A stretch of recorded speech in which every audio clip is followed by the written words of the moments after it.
doing here? Oh, I remember. You're here to learn about a game. My game. Mintrospection. Mintrospection is an area control game for 2 or 3 players, where players are philosophies trying to gain dominance in the human mind. So let me show you how to set it up and play it. Come on! Alright, so here we have the setup for a 3-player game.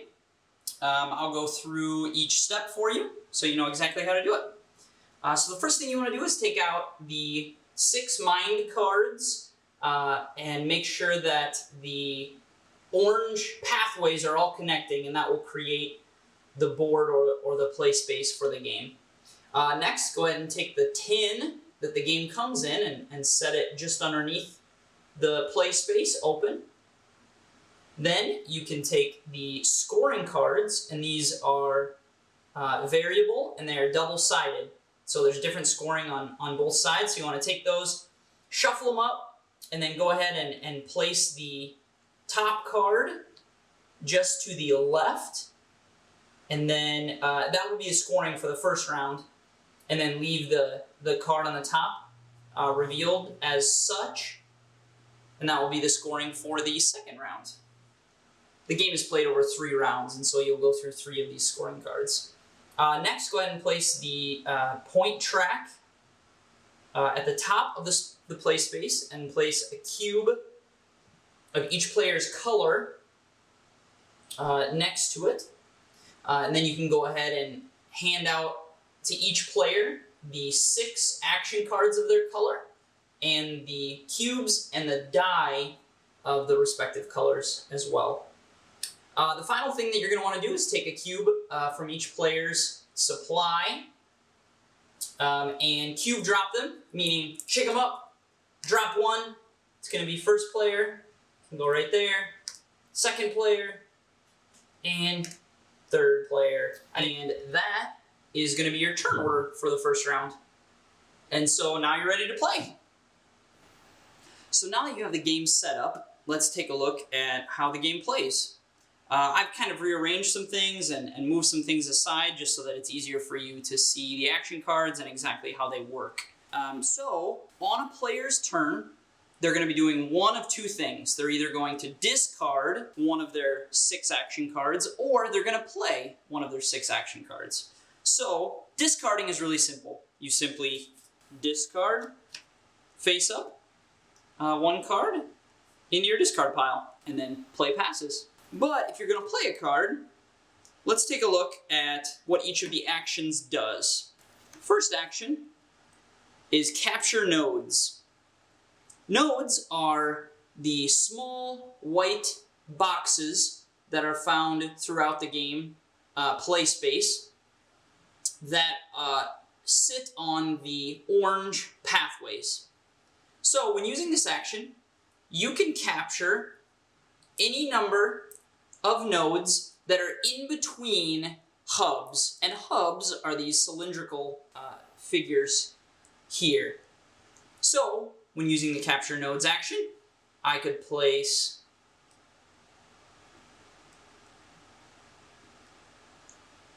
all 6 of these because they are in between hubs.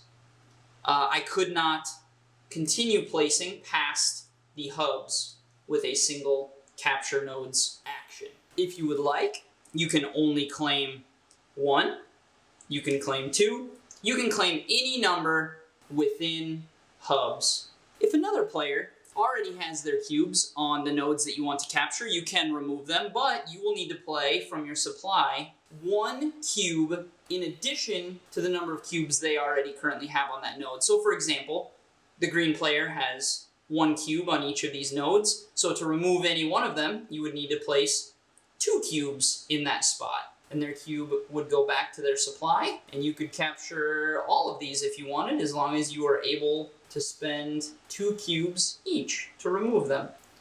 The next action is claim hubs. As I said earlier, the hubs are these cylindrical figures here And so when claiming a hub, you simply place one cube on one hub. Again, if another player already controls a hub that you'd like to claim, you may remove them, but again, you have to pay one additional cube from what they already have there. So you would have to place two on that hub to remove the green player's cube. The next action is create attachments. In between the hubs and pathways, the nodes and the hubs here, you'll see there's 5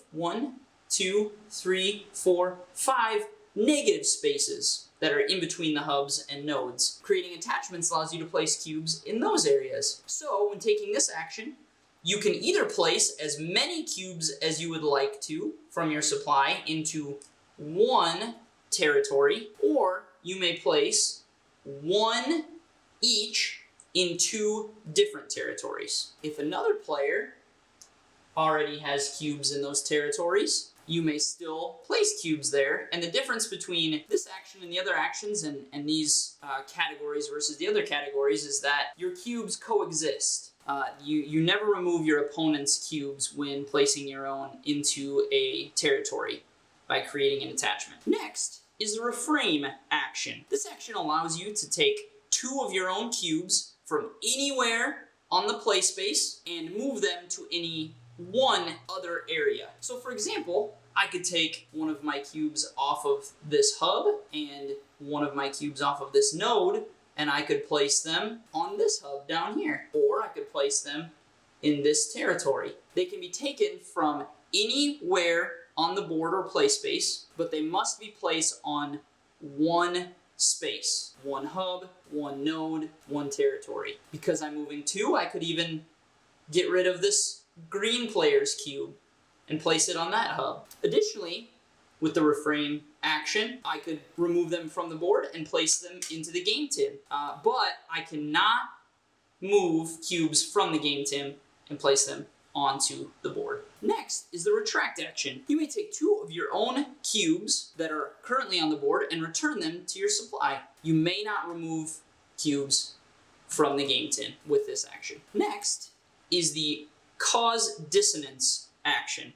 And this allows you to place any number of cubes from your supply into the game tin. One thing to remember about the game tin is that once cubes are in here, they cannot be removed by an action. At the end of the round, all of the cubes that are in the game tin, once scoring is completed, will be returned to the respective player's supplies. Now let's take a look at how scoring works at the end of each round. There are 5 categories that will be scored, and the points are all shown on the scorecards. So the first category to be scored is the longest stem, and a stem is simply connected nodes and hubs. So the purple player has 1, 2, 3, 4, 5, 6. The yellow player has 1, 2, 3, 4, 5, 6, and the green player has 1, 2, 3, 4. So when there is a tie, the points are split and rounded down. And so the yellow player and the purple player will each get 1 point. And the smaller box is for second place. So in this case, the second longest stem, which would be the green player.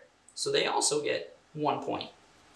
Next category is the territories for emotional attachments. These are scored for whoever has the most cubes, or the majority, in each of the 5 territories. So, yellow player will score 1 point. Yellow player will score another point because they have 1 more cube than the green player there. Green player will score a point. Purple player will score a point. And in this territory, the purple and green player are tied, and so no points will be awarded for that territory. The next category is whichever player controls the most hubs. So in this case, the green player and the purple player both control 1, and the yellow player controls 2. So the yellow player will get 2 points,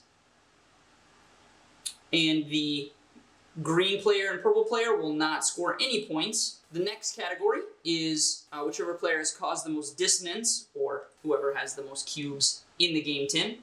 So the purple player has the most with 3, so they will score 4 points, and the green player will not score any. The final category is whoever has the most cubes left in their supply. So in this case, the green player has 4, so they will get 4 points, and the yellow player has the second most, and so they will get 1. That's how scoring works.